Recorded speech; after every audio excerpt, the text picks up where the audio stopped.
There is a lot of concern the Magic aren't where they're supposed to be. But I'm here to tell you the Magic are right where they need to be. They can still accomplish all their goals today on Locked On Magic.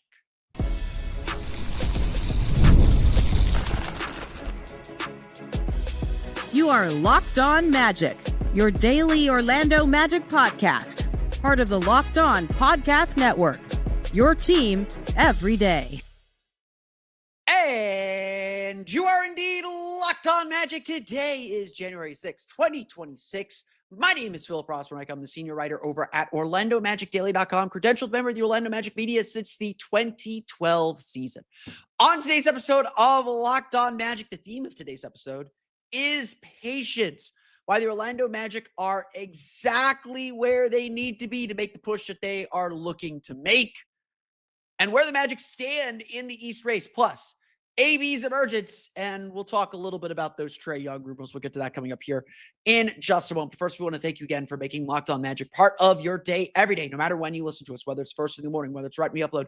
We truly appreciate you making Locked On Magic part of your day every day. You can make Locked On Magic even bigger part of your day by being one of our Orlando Magic dailies. That means you're an everydayer listening 5 days a week during the weekdays, listening on the weekends when we do our weekend episodes, making us part of your regular podcast rotation, making us your first listen of the day. We want to thank you for making Locked On Magic community such a great and growing community.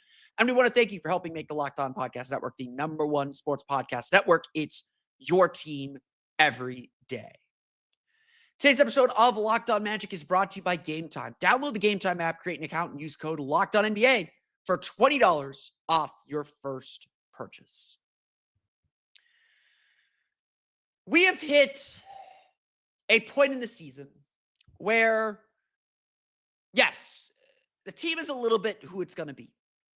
And I'm not going to sit here and tell you everything's rosy. I'm going to tell you why it's not time to panic. I'm going to tell you why the Magic are still in good shape and right where they need to be. But I'm not going to sit here and tell you and paint this rosy picture. There's still work to do, and all I'm going to offer here is opportunity.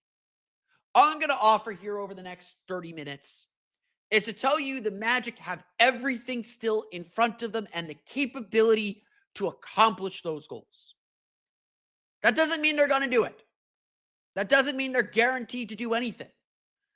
The only point I want to make in today's episode is that patience is still a virtue. And we're going to talk about all the ways that patience is still a virtue for this team. But the Magic sitting at 20 and 16 through the first 36 games is not where any of us imagined they would be. We imagined that they would be competing at the top of the Eastern Conference. And look, they're 3 games back of the New York Knicks for third, 3 games back in the loss column. They're 4 games back in the loss column, 3.5 games behind the Boston Celtics in second. There's 7 games and 7 losses behind the Detroit Pistons. If you would have told me the East would play out the way it's played out at the beginning of the season, I would say, the Magic have a chance of getting the 1 seed. Do not throw those expectations away. Do not throw that thought that this team is of that caliber, because guess what? They are, or they should be, and there's every right to be disappointed and to ask the question why.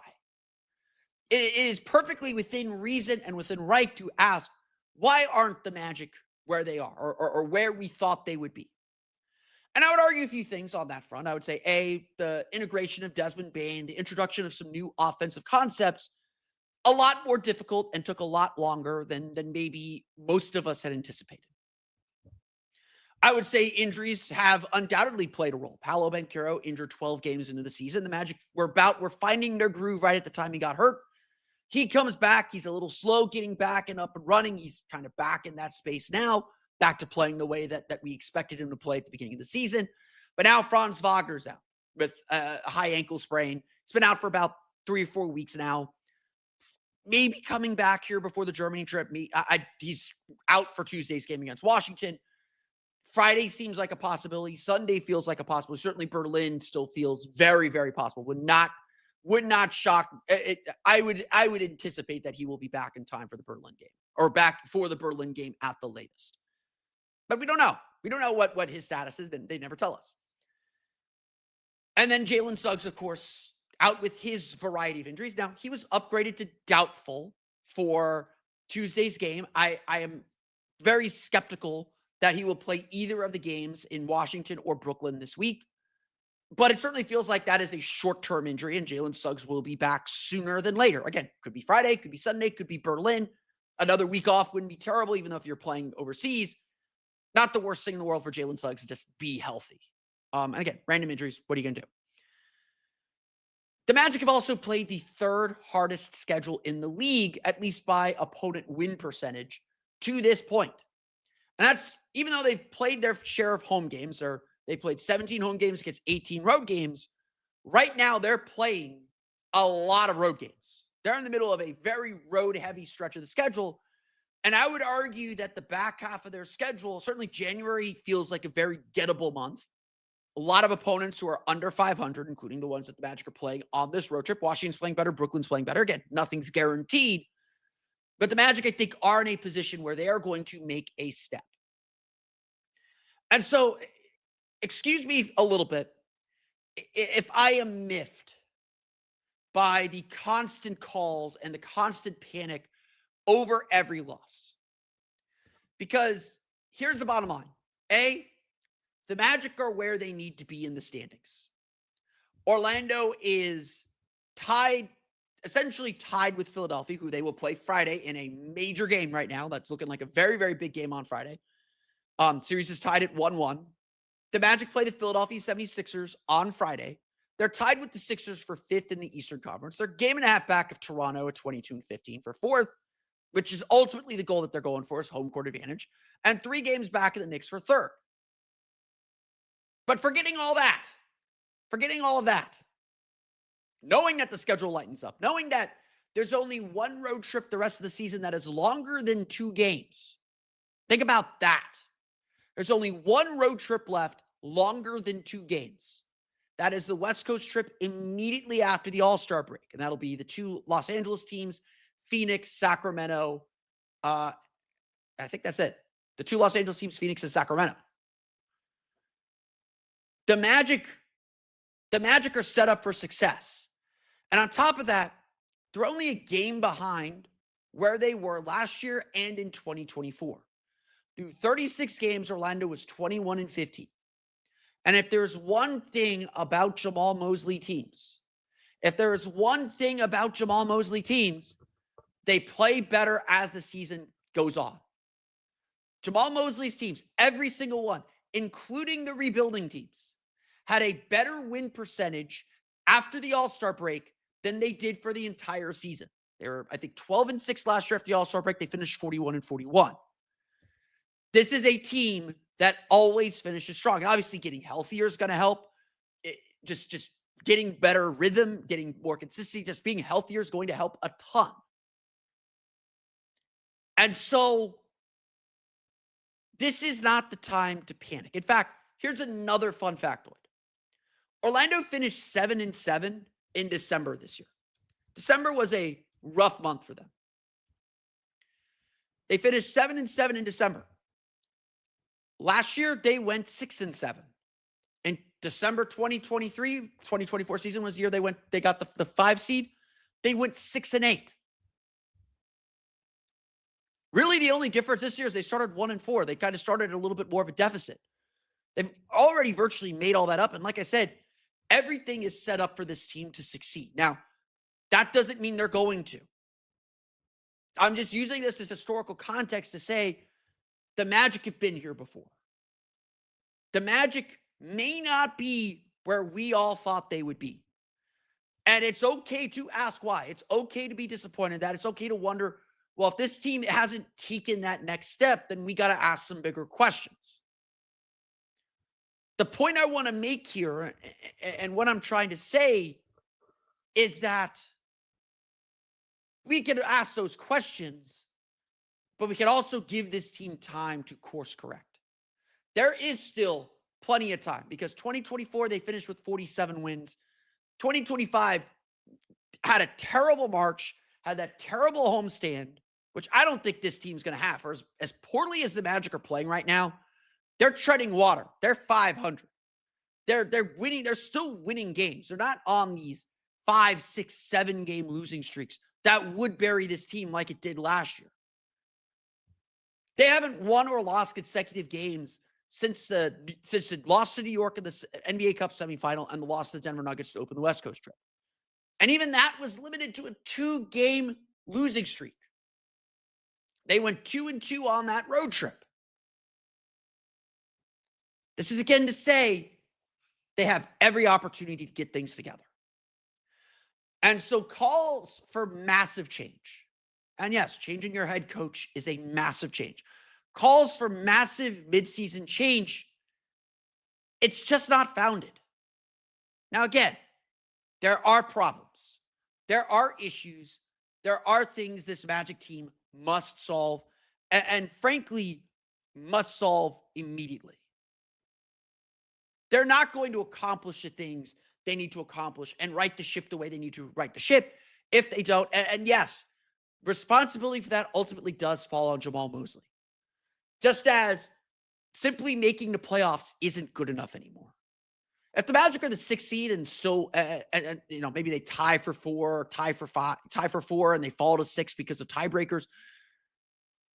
If the Magic are the 6th seed and still win a playoff series, we'll still ask some of these questions. I think it's fair to do so, but that's still the ultimate goal. And I would argue that goal is still well within reach. And so we're almost to the midpoint of the season. Well, we'll do a lot of this midseason review here in a minute, but it just felt like, especially after Friday's loss, and look, there have been issues. I'm not going to pretend otherwise. There are things that Jamal Mosley will need to answer for and will need to solve. But he and this team have proven themselves over the course of the last 2 seasons and have earned the right to solve those problems. So let's wait. Let's wait till they get back from Europe. Let's wait till they're fully healthy. Let's wait till the All-Star break before we start to draw these massive conclusions. If you remember back in October, during those crazy days, and I warned it then, I've warned it since, those problems never truly went away. They hit them, they papered over them, they fixed them for a little while, but they've come back. And that is a problem. And that is something this team has to resolve and has to solve. But I said then, any calls for Jamal Mosley were premature. Let's get to the end of that Thanksgiving road trip and see where the team was at. By the time we got to the end of the Thanksgiving road trip, the Magic had clinched the group in NBA Cup play. They were back and looking right, and no one was complaining. So I'll do the same today. I'll have the same advice. The Magic aren't where they want to be, aren't where they need to be, but they are doing okay. So let's give them some time to right the ship. Let's give them some time to get things going in the right direction. So let's reassess at the All-Star break. Let's reassess at the trade deadline and see if the Magic have fixed these issues, have gotten healthy, and have reclaimed their spot in the Eastern Conference, because it is all still there for the taking. And if there's one player that defines why patience matters, it's Anthony Black. I'll take some heat, some freezing cold. I'll douse some freezing cold takes, talk about what AB's emergence means for the team. We'll get to that coming up here in just a moment. But first, today's episode of Locked On Magic is brought to you by our friends over at FanDuel. Fridays already feel different during basketball season, and FanDuel is making them even better. Every Friday night before the games tip off, FanDuel gives fans a new way to kick off the weekend with NBA Happy Hour. NBA Happy Hour is your official pregame, a limited time window where special offers drop right inside the FanDuel app before the action starts. Fridays from 6 to 7:30 Eastern have become appointment viewing with NBA Happy Hour. You can open the FanDuel app and find something new with boosts, bonuses, and surprises to get your weekend going. And the timing is perfect right before games, right before the weekend starts. So before tip-off, check out the FanDuel app and see what's dropping during NBA Happy Hour every Friday from 6 to 7:30 p.m. Eastern. A little basketball, a little action, and a whole lot of Friday energy.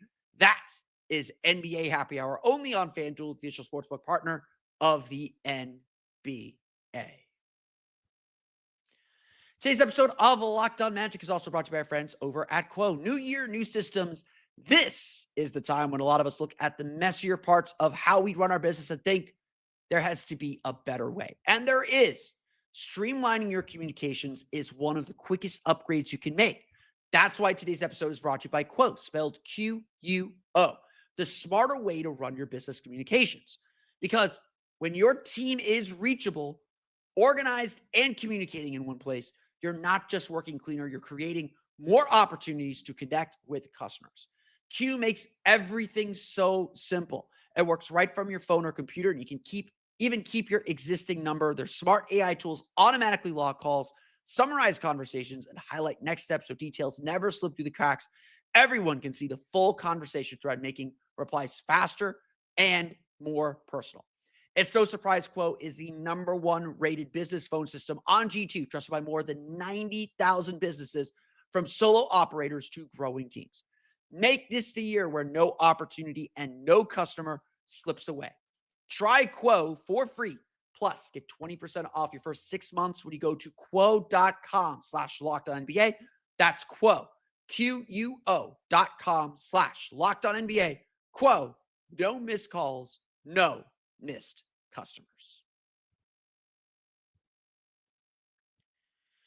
We want to thank you for making Locked On Magic your first listen of the day. And thank you for making Locked On the #1 sports podcast network. If you haven't already, go check out our new Everydayer Club. It is our growing community, our growing paid community, where you can interact directly with me. I'm throwing in my 3 thoughts after every quarter, first, second, and third quarter, after every game in our exclusive members only Discord. You can hang out with me. You can even hang out with some other fandoms and other Locked On fan groups as well. And you get access to the ad-free audio feed for Locked On Magic, compatible with every major podcast app. So go to lockedonmagic.supercast.com. That's lockedonmagic.supercast.com, or tap the link in the show notes to learn more. It has been a disappointing season in a lot of ways. Like, again, I'm optimistic. I still believe in what this team is capable of doing. I still anticipate that they will be the 3 or the 4 seed in the East. Maybe I've backed off a little bit. I was pretty convinced even 2 weeks ago that they'd be the 3 seed. Boston's not going away. This is pretty simple. Boston's not going away. The 4 seed still feels very attainable. So the 3 or 4 seed feels very, very possible still. And even then, like, if you're the 5 seed playing Toronto, if you're the 5 seed playing Cleveland, I am still fairly confident they can win. Now, again, we got to see what they do in the playoffs before we make any big decisions about the roster, about what this team needs to take the next step. Everybody on this team has earned the right to fail. And so I've said that phrase a lot, and I do mean it. This team has earned the right to fail. And what I mean by that is not that I'm cheering for them to fail. Like, I want them to succeed, obviously. I do believe that they can succeed. What I mean by that is, don't assume they're going to achieve their goals. Give them the chance to achieve their goals before you write them off. And I just see so many people who are just ready to write them off and say, it's not going to work, just being pessimistic. And I don't think I'm being unrealistically optimistic, which I definitely can be. I am an optimist by nature. They've got a lot of work to do. But one of the things that has truly transformed this team, and one of the reasons why this team could be in a position to do something really special, is that they have gotten this incredible star turn from Anthony Black. Now, I may have spoken a little bit out of turn the last time we talked about Anthony Black here on the show after the game against the Denver Nuggets. Certainly a star-making performance, 38 points, had a lot of big plays at the end of that game. But while I think, yes, that was done for hyperbole purposes and done to get the hits with a Z and traffic stuff, Anthony Black has truly been one of the most improved players in the league. And it's truly been a revelation that, is eventually going to make the Magic think about a few things. Now, we will get to those questions certainly in the offseason. We talked a little bit about in the offseason. I know I got yelled at a little bit in the offseason for talking about them, but those big questions are not going to go away. And while they're not immediate, they are worth thinking about. Because Anthony Black's going to cost this team a pretty penny in the offseason if he continues playing this way. It has been truly a standout season for Anthony Black. There's just No way to put it. He had 27 points at a career high, 10 assists in the game Sunday against the Indiana Pacers. And that just feels normal for him now. He's averaging a career high 15.8 points per game, 4.1 rebounds, and 3.8 assists per game for the entire season. Shooting 46.3% from the floor and a pretty solid 35% from three. Now, those aren't career highs for field goal percentage. That still belongs to his rookie year. But he's shooting at such a greater volume, 12.4 field goal attempts per game and 4.4 three-point attempts per game, that he is even approaching that kind of efficiency that he didn't have last year when he was really involved in the team for the first time. Says a lot. Black's even shooting 36.4% on catch and shoot three-pointers, and he's become such a more reliable jump shooter and finisher at the rim. Well, certainly still some ups and downs. Black has taken a leap that, frankly, he hinted at in sporadic cases over the course of his career, but has not done at this level, at this high of a level. Since Franz Wagner's injury then, Black has really stepped his game up. 21.2 points per game, 5.2 assists per game, 1.3 steals per game, shooting 47.4% from the floor and 39.4% from three. Even if his defense has taken a little bit of a step back, and I would agree that it has, he has still been a terror on the defensive end. He's still kept up the intensity and pressure on defense. As the Magic have struggled to kind of find their scoring, and some of that is Paolo Banchero working his way back from injury, Desmond Bane working his way into the team, just all the constant change, Black has scored 20 points in 7 of his last 10 games. He has 20 points in 11 games this season. He had only 9 in his first 2 seasons. To say the least, all this stuff I said about the Magic being in a good place and being in position still to accomplish their goals, that does not happen if Anthony Black is not this player.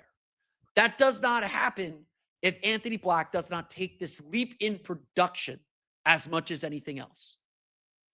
Because the Magic have a bona fide fifth scorer. You know, you just talk about who can get you 20 points on a random night now. Well, Paolo's going to get you 20 a night, 25. He should get you 25 a night. He's going to get 25 a night right now. Franz Wagner should get you 25 a night. You need one more guy to get 20 points per game before the season, we would say between Desmond Bane and Jalen Suggs. So if it's a 25, 25, 20, 17 point per game guy, those are your 4 top scorers that you need pretty consistently. Well, now you're getting another 15, 20 from Anthony Black. And it's a big reason why the Magic's offense, still some hiccups, still some headaches, but Anthony Black's been great finishing in transition, has taken this step up. And so quite simply, it's this. One of the reasons the Magic struggled in the playoffs the last 2 years is because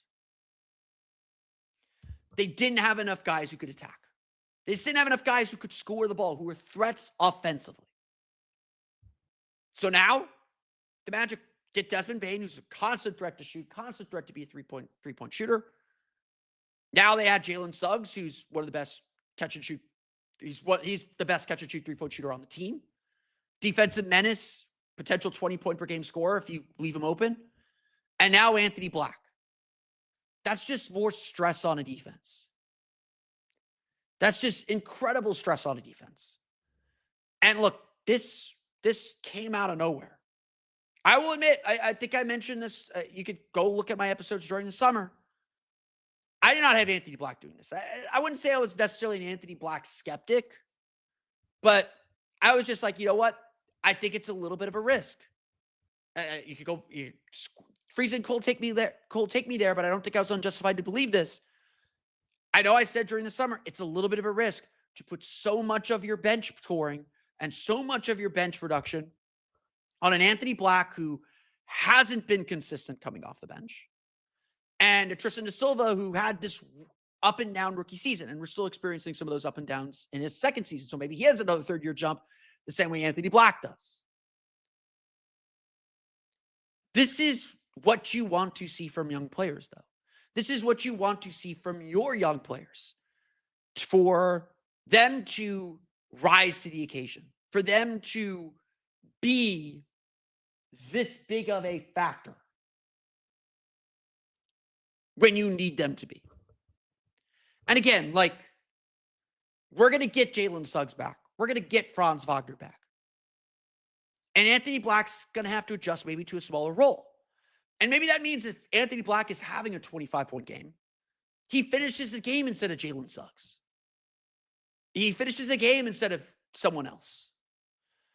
You have that option.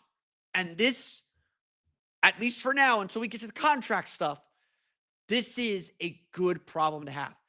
More good players is never bad. And when it comes to who's a good player on this team, who is a good player that's going to help you win playoff games, help you win a playoff series, help you get a game, help you stay in a game 3 on the road so you have a chance to win it and steal back home court advantage or steal a 2-1 lead or take a 3-0 lead in a series. Anthony Black is that kind of player. And so again, patience is one. I said this at last year's trade deadline. I think a lot of the moves that fans wanted to see that were probably out there came down to, well, we want Anthony Black. If you're going to make this trade, we want Anthony Black. And even me, who was, again, a little bit of a skeptic on Anthony Black, didn't quite see the consistency I wanted in his second year. I was like, no, you don't give up on a player like Anthony Black this soon.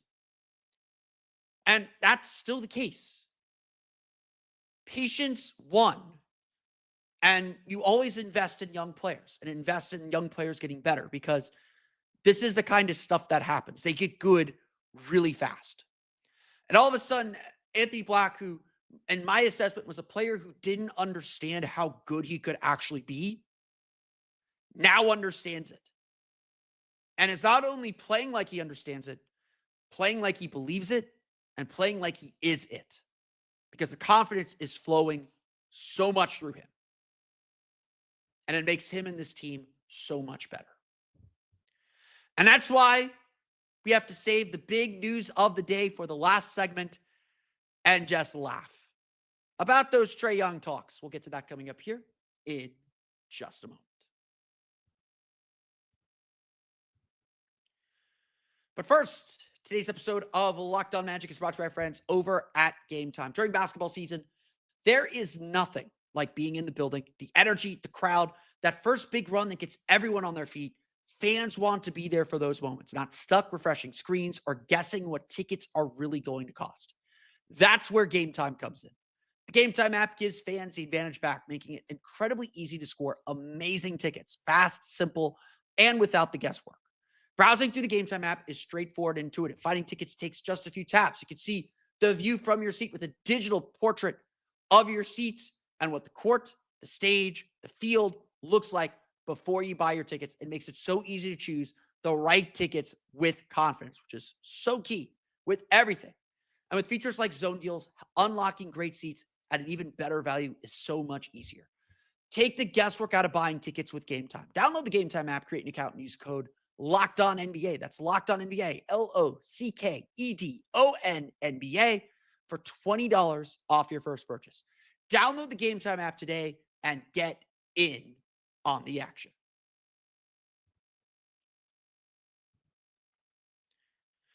I want to start this final segment by saying I am really proud of you guys. I am so proud of you guys. As I'm recording this at about midnight on Tuesday morning, I guess, I don't know. Time is relative. Time is a flat circle. I have gotten 0 mentions asking me about the big news in the NBA of the day.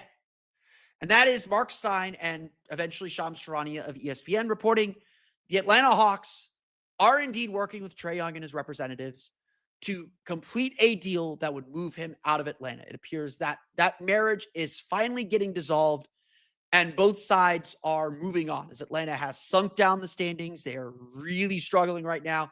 They got a lot of young players. They got a lot of draft picks. It appears they understand that they are better off without Trae Young and they are moving on. It is no longer a matter of if this trade's going to happen, but when. And it appears, at least by the reporting from Mark Stein, that the Washington Wizards are the favorite to land Trae Young, or at least are itching to add a veteran to their young group to give them some stability and maybe some legitimacy. I don't hate it for Washington. I do think that's a good step for them. But as I mentioned to a lot of people, I just don't see any serious team chasing after Trae Young because of the way that he plays, because of the baggage that he comes with, the limitations he comes with, and the fact that it just, especially since that going to the Eastern Conference Finals in 2021, it just hasn't worked for them. So I'm proud of you guys for not banging my door about it. That this is the first time that I am going to comment on it, and we're going to dismiss this very, very quickly. The Magic are not interested in Trae Young.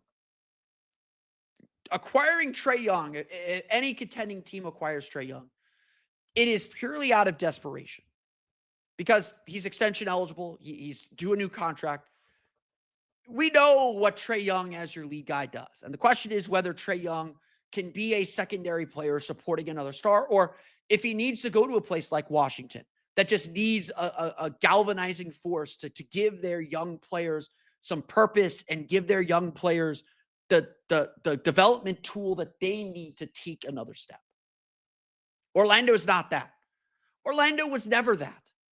And so despite every summer, everybody trying to connect Trae Young to the Magic and trying to pitch Trae Young trades, I would sit there and say, no, he doesn't fit the Magic's type. They don't want a smallish guard that they have to cover for defensively. We're seeing how much of a struggle that is with Tyus Jones right now.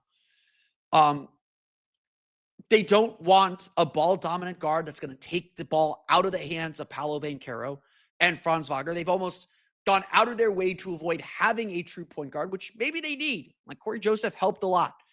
Maybe they need a true point guard of some sort of game manager, more type than a scoring type, to help get guys in the right spots and get some easy shots for Paolo and Franz. Again, yes, some of that may be like maybe they need a new offense and a new voice to kind of get some new ideas and new tactics in there. That is certainly an argument that we'll discuss throughout the rest of the season and discuss in the offseason as well when we see how things look in the playoffs. But from a financial aspect, Trae Young just no longer makes sense. There might have been a time when the Magic could have gone after Trae Young. And we talked a little bit about this with Donovan Mitchell. And I made my argument then that the Magic weren't ready for the kind of intense scrutiny and intense pressure, winning pressure, that going after and putting all your assets into Donovan Mitchell would give you. They were ready for it when they traded for Desmond Bane. They're like, okay, we've been to the playoffs a few times. We need to go for it. We're going for it. But here's the bottom line. Orlando is now an apron team. They're currently under the tax. We'll talk about that in a minute. They're going to be an apron team next year. They're maybe a second apron team next year. If you acquire Trae Young, who is owed $46 million this year, 29.7% of the cap, and has a player option for $49 million next year, that puts you all the way into the second apron. That puts you all the way in, 2 feet in, waist deep to the aprons. And that means you better win championships. That means you better win a title and win it fast. And to even hit that number, to hit that $46 million number, you're going to need to put in one of your core guys, whether it's Jalen Suggs, whether it's Franz Wagner. You're over the cap. You cannot trade guys. So to get to 49, Jalen Suggs is $35 million. You'd still need $14 more million. So Jalen Suggs and Jonathan Isaac does get you there. So it's not impossible to get to that number. Is it wise? I don't think so. I don't think that's wise at all. I don't think that's smart at all. And so it's a farce. There's a reason no one's pitched it to me, because it's a bad idea. Because ultimately the Magic have one goal at this year's trade deadline. And that goal is to get under the tax. I've mentioned this before. We've done a little trade deadline stuff. The Magic haven't been super active or super involved in these rumors. And again, I don't think they have an interest in Trae Young. I just don't think he's a good culture fit. I don't think he's a good player fit. The Magic aren't desperate. If the Magic were desperate, they do a Trae Young trade as a last heave to try and be a contender. they're not desperate. They're not that desperate.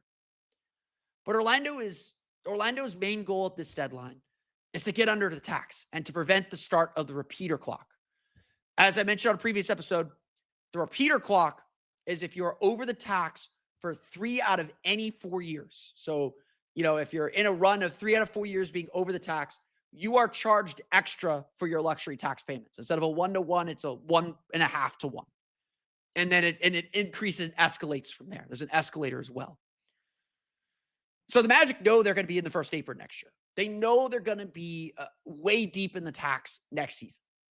And so the fact that you're only $5.6 million away from the luxury tax line this year, that means their strategy is, yes, to still get better, to find ways to improve their roster, but their strategy is also to cut some payroll. Now, dumping Jett Howard doesn't do it. It leaves you a little bit less than $50,000 short of the tax. And I imagine the Magic would also like to sign someone to their empty roster spot. The Magic are so close to their first apron hard cap. They're again like $1.2 million away from the first apron hard cap. They cannot sign anybody until January 9th. So after January 9th, because of the prorated contracts, after January 9th, the Magic can officially sign players to that open roster spot with a minimum contract. So I imagine Magic want to get far enough under the tax where they can still use that. It's like 1 point, I don't know exactly what the number is, but again, January 9th, it's $1.2 million for that minimum, and they could sign players. So we're almost there. We're almost there to be able to fill that last roster spot. They won't do that till the deadline, of course, till the mercenary market. More than likely, the Magic are probably going to be shopping around Goga Bitadze. It's $8.3 million, $7.6 million next year. Valuable backup big. The Magic have Mo Wagner. Hopefully he'll be back up and running. Can find a setter on the market if you're not completely sold on that. I'm sure they'll be shopping Jonathan Isaac at $15 million. Maybe get something of value back in return. I mentioned the Anthony Black thing. Anthony Black is extension eligible this summer. I would expect him to get a salary in the upper 20s if he keeps playing the way this way. $25 million seems like a bargain if they could get him for $25 million annual average value. It's probably going to be more than that. So again, you're looking at a guy, paying a lot of money for some key players, The Magic are probably looking to clear a salary slot, clear that Jonathan Isaac salary slot. So Anthony Black makes $10.1 million in 2027 in the last year of his rookie contract. Jonathan Isaac's at $14.5 million. That's $24.6 million. That's pretty close to the salary slot you want for Anthony Black. So I do imagine that the Magic are trying to clear that space. So I don't think they'll take on a lot of long-term money.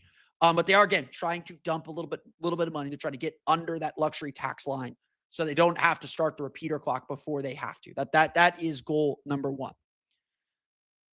And so the Magic very, very clearly have some work to do. But it's not going to be anything big. And it's not going to be a trade level big. The Magic don't need that. Because guess what? When they've been healthy this year, and I know that's been very, very little, but when they've been healthy this year, they've been one of the best teams in the league. And with Anthony Black playing the way that he's playing, there's no reason to think that they can't get back to that level once all the pieces are back in place, if they ever get back in place. So not the time for panic. It is indeed the time for patience. The theme of today's episode. But that's going to do it for me today. I want to thank you all again for listening to today's episode of Locked On Magic. Of course, find me on Twitter at PhilipRR_OMD and on Blue Sky at PhilipRR. You can subscribe to the podcast on Apple Podcasts, Stitcher, TuneIn, Himalaya, Google Play, Spotify, Odyssey, and all the Filmmaker download podcast to your podcast-enabled listening device. You can find us there on Twitter. You can find us as well on YouTube. Just search for Locked On Magic. For the latest on the Orlando Magic, be sure to check out OrlandoMagicDaily.com. You can find us there on Twitter at OMagicDaily. And for even more Orlando Magic content, including more on Anthony Black, check out my Patreon page at patreon.com/OrlandoMagicHub. Send out my newsletter around noon, a little bit after noon, every Monday through Friday. Again, that's patreon.com/OrlandoMagicHub. That site supports so much of what I do, including planning travel for the playoffs. I'm looking at a couple road trips in March. I'm heading to Miami at the end of the month. So much of that. So everything on that Patreon helps me cover this team. So truly appreciate everyone who is able to support me, whether it's through the Everydayer Club or on my Patreon page. It's patreon.com/OrlandoMagicHub, as well as LockedOnMagic.supercast.com. Thank you all for your support.